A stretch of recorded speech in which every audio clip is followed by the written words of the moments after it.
नमस्कार, मी विलास बडे. News 18 लोकमतच्या prime time या बुलेटिनमध्ये आपल्या सगळ्यांचं स्वागत. प्राइम टाइमची सुरुवात करूयात एका पॉझिटिव्ह बातमीनं, दिलासादायक बातमीनं. राज्यासाठी कोरोनाचा सामना करणाऱ्या महाराष्ट्रासाठी ही अत्यंत दिलासादायक बाब की राज्यात कोरोना बाधितांचे आकडे हे आता प्रचंड घटतायत आणि ICMRनं त्याच्याबद्दलची आकडेवारी दिली आहे.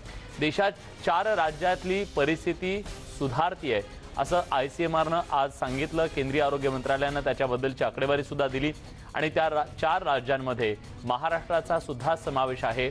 महाराष्ट्राबरोबरच कर्नाटक, केरळ, आंध्र प्रदेश या 4 राज्यांमध्ये जिथं कोरोनाचा प्रचंड प्रकोप झालेला होता, देशातल्या सर्वाधिक कोरोना बाधितांमध्ये ज्या राज्यांचा समावेश होता अशा राज्यांमध्ये आता कोरोनाचे आकडे हे नियंत्रणात येत आहेत आणि आकड्यांचा जो ग्राफ आहे तो खाली येताना दिसतोय.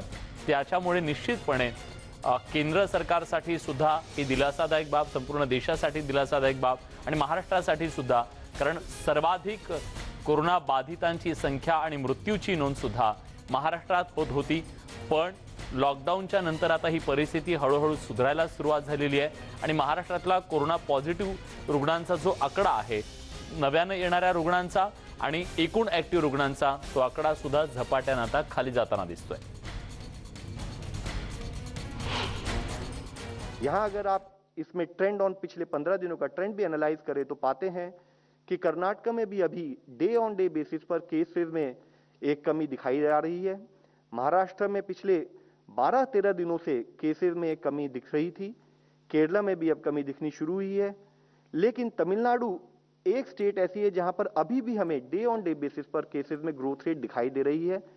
उसके अलावा अगर आप देखें तो पाते हैं कि आंध्र प्रदेश में भी कमी आनी शुरू हुई है. आणि यानंतर आणखीन एक दिलासादायक बाब, समजा जर तुम्हाला घरच्या घरीच कोरोनाची टेस्ट करता आली तर. हे अशक्य वाटलं असेल आतापर्यंत, पण यापुढे ते अशक्य नक्कीच नाहीये. आता तुम्हाला घरीच कोरोना चाचणी करता येणार आहे. ICMRनं एका टेस्ट किटला मंजुरी दिली आहे, ज्यानं आपण घरीच कोरोनाची टेस्ट करू शकतो. ICMRनं रॅपिड अँटीजन टेस्टसाठी एका किटला मंजुरी दिली आहे. या किटच्या मदतीनं नागरिक घरच्या घरी कोरोनाचे नाकाद्वारे नमुने घेता येतील त्यांना आणि त्यासाठी ICMRनं मार्गदर्शक सूचना सुद्धा जारी केल्यात. होम आयसोलेशन टेस्टिंग किटसाठी पुण्यातील कंपनीला मंजुरी देण्यात आली आहे. या किटचं नाव आहे कोविसेल. या किटद्वारे नागरिकांना नाकाद्वारे म्हणजेच नेझल स्वॅब घ्यावा लागेल आणि त्याद्वारे तुम्ही घरच्या घरी स्वतःची टेस्ट करू शकता.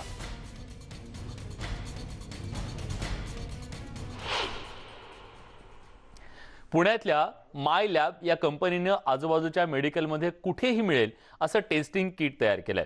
या किटची किंमत 250 रुपये असून देशभरातल्या सुमारे 7 लाख मेडिकल स्टोअर्सवर हे उपलब्ध असणार आहे. अगदी सोपी चाचणीची पद्धत असलेलं केवळ 15 मिनिटात तुम्ही कोरोना पॉझिटिव्ह आहात की नाहीत हे यातून कळणार आहे. काय आहे हे किट, ते कसं काम करतं, जाणून घेतलंय आमचे प्रतिनिधी वैभव सोनवणे यांनी. तर सुरुवातीला नेमकं हे किट कसं आहे, कसं वापरायचं आणि त्याचे जे रिपोर्ट्स आहेत ते त्याची ॲक्युरेसी जी आहे, अचूकता जी आहे ती नेमकी किती, याबाबत माहिती द्या. तर सर्वप्रथम आम्हाला अभिमान आहे, भारतातली पहिली कंपनी आहोत ज्याला ICMRने मान्यता दिली आहे. होम बेस्ड किंवा सेल्फ टेस्ट आपण ज्याला म्हणतो, कोविसेल्फ ह्या नावाने आपण ही टेस्ट लॉन्च करत आहोत, कारण कोविड आणि सेल्फ टेस्टिंग सोपं आहे. सर्वप्रथम तर ह्या किटच्या कॉन्टेंट्सबद्दल मी तुम्हाला सांगतो. हे सगळे कॉन्टेंट्स या पाऊचमध्ये असणार आहेत. सगळ्यात आधी म्हणजे हा एक युजर मॅन्युअल आहे. एकदम विस्तारात आणि सोप्या चित्रांमध्ये तुम्हाला कळतं की ही टेस्ट आपण कशी करावी. त्याचबरोबर आमचा जो मोबाईल ॲप आहे मायलॅब कोविसेल्फ, हा आपण कसं डाउनलोड करू शकता ॲप स्टोअर किंवा गुगल प्लेवर, तेही लिहिलेलं आहे. ते डाउनलोड करून हा मॅन्युअल वाचलं म्हणजे तुम्ही टेस्टसाठी तयार आहात. आधी स्वच्छ साबणाने आणि पाण्याने स्वच्छ हात धुवून घ्यावे, सुकवावे आणि सॅनिटाइज्ड सरफेसवर हे कॉन्टेंट्स ठेवावे. त्याच्यानंतर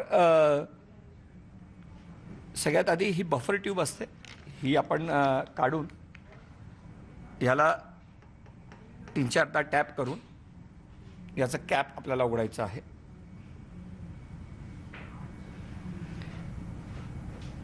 त्यानंतर हा नेझल स्वॉब आपण दिलेला आहे. त्याच्या खालच्या बाजूने हा स्वॅब आपण उघडायचा आहे आणि ज्याची टेस्ट करायची आहे त्याच्या नाकात आपण 5दा हे दोन्ही नाकात नॉस्ट्रिलमध्ये घालून हे रोल करायचं आहे. ते केल्यानंतर हा स्वॅब आपण ह्याच्यात टाकायचा आहे आणि ह्याला दाबून 10दा आपण हा रोल करायचा आहे. ते रोल केल्यावर इथे हा ब्रेकेज पॉईंट आहे. त्या ब्रेकेज पॉईंटला तुम्ही तोडायचं आहे ताकी कंटॅमिनेशनची भीती राहत नाही.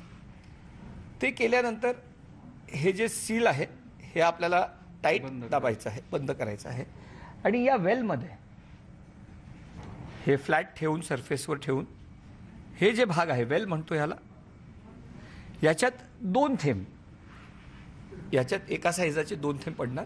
ते 2 थेंब ह्याच्यात आपल्याला टाकायचं आहे. वीडियो जर्नलिस्ट गणेश कदम के साथ वैभव सोनवणे, न्यूज 18 इंडिया, पुणे.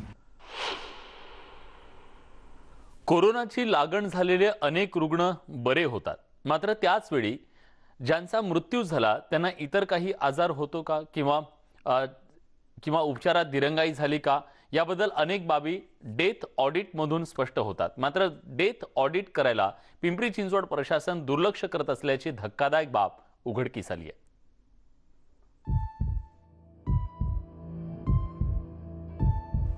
कोरोनाच्या दुसऱ्या लाटेमध्ये पिंपरी चिंचवडमधला मृत्यूचा दर दुप्पट झाला. कोरोनाच्या रुग्णांची संख्या मोठ्या प्रमाणात वाढली. मृत्यूनं अक्षरशः थैमान घातलं. मात्र प्रत्येक मृत्यूचं ऑडिट केलं गेलं नाही. त्यामुळे मृत्यूदर आटोक्यात येत नसल्याचा आरोप होतोय. मृत्यू जे झालेले आहे ते कोरोना मृत्यू हे 7 दिवसामध्ये त्याचं ऑडिट होणं गरजेचं आहे, पण पालिकेकडून कसल्याही प्रकारे त्याची दखल घेतली जात नाही आहे. कोरोनामध्ये पिंपरी चिंचवड शहरामधील 3 नगरसेवक, विद्यमान नगरसेवक यांचा देखील मृत्यू झालेला आहे. आम्ही या कोविडच्या संदर्भात ऑडिट करण्यासाठी गेली 3 महिने झाले आम्ही जानेवारीपासून पालिकेशी पत्रव्यवहार करतोय, त्यांना स्मरणपत्र देतोय, पण पालिका कसल्याही प्रकारे त्याची दखल घेत नाही आहे. आणि 1-2-3 महिने आम्ही त्यांच्या पाठीमागे लागल्यानंतर ते आम्हाला उत्तर देत आहेत की आमची कार्यवाही चालू आहे.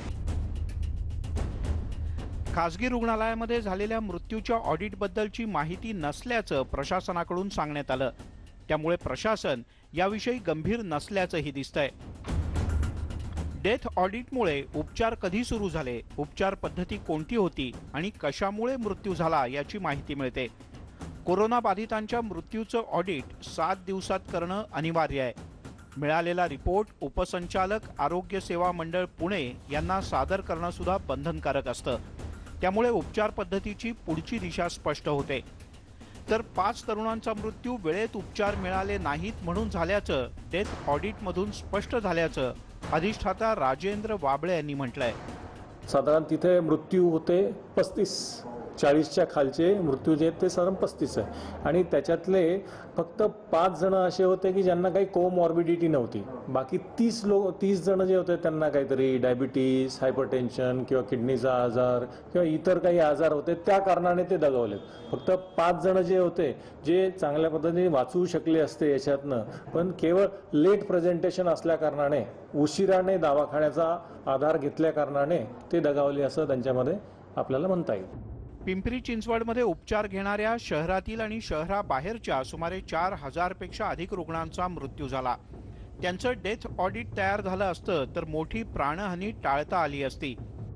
खासगी रुग्णालयातील उपचार पद्धतीवर नियंत्रणासाठी डेथ ऑडिट असणं आवश्यक आहे, पण प्रशासन याकडे गांभीर्यानं पाहायला तयारच नाही आणि हाच खरा प्रश्न आहे. व्हिडिओ जर्नलिस्ट भानुदास हिवराळेसह गोविंद वाकडे, न्यूज 18 लोकमत, पिंपरी चिंचवड. राज्यातले रेमडेसिवीर खरेदीला ब्रेक लागण्याची शक्यता आहे. WHO कोरोना उपचारासाठी रेमडेसिवीर वगळण्याचा निर्णय घेतलाय. दरम्यान देशातील टास्क फोर्स आणि राज्यातील टास्क फोर्सशी याबद्दल चर्चा केल्यानंतर निर्णय घेतला जाईल असं राज्याचे आरोग्यमंत्री राजेश टोपे म्हणाले. रेमडेसिवीर वगळण्यात आल्यास कोरोना उपचार पद्धती बदलण्याची शक्यता आहे. हेल्थ ऑर्गनायझेशन म्हणजे WHOनी रेमडेसिवीर जे आपण आज एवढ्या मोठ्या पद्धतीनं खरं तर मागणी करतो आहोत आणि ट्रीटमेंट प्रोटोकॉलचा तो एक भाग आहे, परंतु त्यांना या ड्रगला किंवा या इंजेक्शनला वगळण्याचं काम निर्णय त्यांनी घेतलेला आहे. हे खरी आहे, वस्तुस्थिती आहे. आणि त्यामुळं आता एकच आहे की त्यांनी वगळलं, त्याचे काही रिझनिंग्स त्यांनी दिलेले आहेत. 332 व्हेंटिलेटर्स सध्या नादुरुस्त स्थितीत आहेत. त्यामुळं ह्या नादुरुस्तीचे कारण कदाचित जे काही टेक्निशियन्स असतात रिपेअर मेंटेनन्स करण्यासाठी त्याचा अभाव असेल, किंवा आपल्याला आता जाणीवपूर्वक आपल्याकडे एक टेक्निशियनची एक टीम तयार करून घ्यावी लागेल, काही ट्रेन करून घ्यावं लागेल आणि त्या ट्रेनर्सकडून ह्या संपूर्ण जिल्ह्यातले व्हेंटिलेटर्सच्या अनुषंगाने काही टेक्निशियन पुन्हा ट्रेनिंग देऊन घ्यावं लागेल. यानंतरची बातमी आहे पालकांची काहीशी चिंता वाढवणारी. लहान मुलांमध्ये पोस्ट कोविडचं प्रमाण वाढत असल्याचं समोर आलंय. यातली धक्कादायक बाब म्हणजे लक्षण नसलेल्या कुटुंबातील मुलांमध्ये कोरोनाचं प्रमाण अधिक आहे. त्यामुळे पालकांनो, लक्षण असेल तर मुलांकडे दुर्लक्ष करू नका, तातडीनं चाचणी करून घ्या.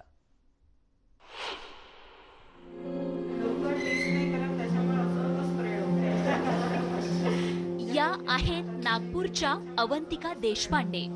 आज त्यांच्या मुलीची प्रकृती ठणठणीत असल्यामुळे त्यांच्या चेहऱ्यावर प्रसन्नता आहे.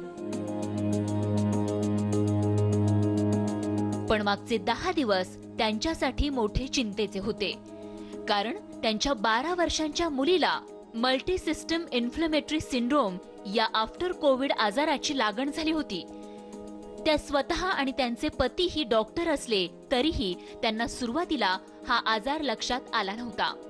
त्यांनी बालरोग तज्ज्ञांकडे मुलीची तपासणी केली असता तिला आफ्टर कोविड सिंड्रोम झाला असल्याचं समोर आलंय.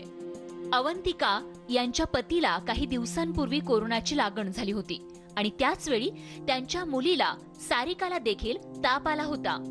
अँटीबायोटिकनी ताप गेल्यानं त्यांनी त्याकडे दुर्लक्ष केलं आणि त्यांची चूक तिथेच झाली.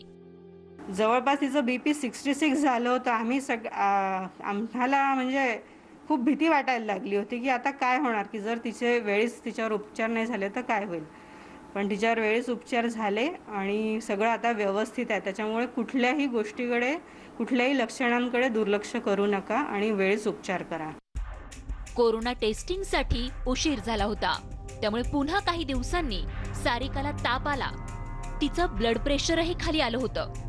तिच्या चाचण्या झाल्यानंतर तिच्या शरीरात प्रचंड प्रमाणात अँटीबॉडी सापडल्या. त्यामुळे तिला आफ्टर कोविड आजार झाल्याचं समोर आलंय. त्यामुळे मुलांकडे दुर्लक्ष करू नका असा सल्ला डॉक्टरांनी दिलाय. मुलांना कोविड होत नाही किंवा त्यांचा सिम्पटम्स माइल्ड आहे, आपण तपासणी करू नये, हे अगदी करेक्ट नाही आहे. आणि आपल्याला बालकांची पण कोविडची तपासणी करायची आहे, त्यांना आयसोलेशनमध्ये ठेवायचं आहे, कारण की बालकांमध्ये व्हायरल लोड जास्त असतात आणि त्यामुळे ते कोरोनाचा प्रसार होते. मुलांमधील आफ्टर कोविडची लक्षणं काय आहेत यावर एक नजर टाकूयात. कोविड नंतरच्या 2 ते 6 आठवड्यात मुलांमध्ये मल्टी सिस्टम इन्फ्लेमेटरी सिंड्रोमची लक्षणं आढळतात. त्यामध्ये सतत 102च्या वर ताप असणं, डोळे सुजणं, अंग लाल होणं ही प्राथमिक लक्षणं आहेत. आफ्टर कोविडमुळे मुलांच्या किडनी तसंच फुफ्फुस आणि लिव्हरवर देखील परिणाम होण्याची शक्यता आहे. लक्षणं नसलेल्या कोरोना झालेल्या कुटुंबात लहान मुलांना after covid multi system inflammatory सिंड्रोमचं प्रमाण अधिक असल्याचं दिसतंय. कोरोनाच्या 3ऱ्या लाटेत लहान मुलांना अधिक धोका असल्याचं सांगण्यात आलंय. त्यामुळे पालकांनो, तुमच्या लहान मुलांकडे विशेष लक्ष द्या. नागपूरहून तुषार कोहळेसह bureau report, news 18 Lokmat. Corona संकटाच्या पार्श्वभूमीवर पंतप्रधान नरेंद्र मोदींनी 10 राज्यातल्या 54 जिल्हाधिकाऱ्यांशी आज संवाद साधला. यात महाराष्ट्रातील 17 जिल्हाधिकाऱ्यांचा समावेश होता. पंतप्रधान मोदींनी व्हिडिओ कॉन्फरन्सिंगच्या द्वारे महाराष्ट्र, छत्तीसगड, हरियाणा, केरळ, ओदिशा, पुदुचेरी, राजस्थान, उत्तर प्रदेश, पश्चिम बंगाल आणि आंध्र प्रदेश या राज्यातील जिल्हाधिकाऱ्यांशी आणि काही अधिकाऱ्यांशी संवाद साधला. या दरम्यान राज्यांचे मुख्यमंत्री देखील या ऑनलाईन चर्चेत सहभागी झाले. मात्र यावरून पश्चिम बंगालच्या मुख्यमंत्री ममता बॅनर्जी यांनी टीका केली आहे. चर्चेत मुख्यमंत्र्यांना बोलण्यास परवानगी देण्यात आली नसल्याचा आरोप त्यांनी केला आणि संताप व्यक्त केला. जर राज्यांना बोलण्याची परवानगी नव्हती तर त्यांना का बोलवण्यात आलं? बोलण्यास परवानगी न देण्यात आल्याबद्दल त्यांनी सर्व मुख्यमंत्र्यांनी निषेध नोंदवायला हवा असं मत मांडलं.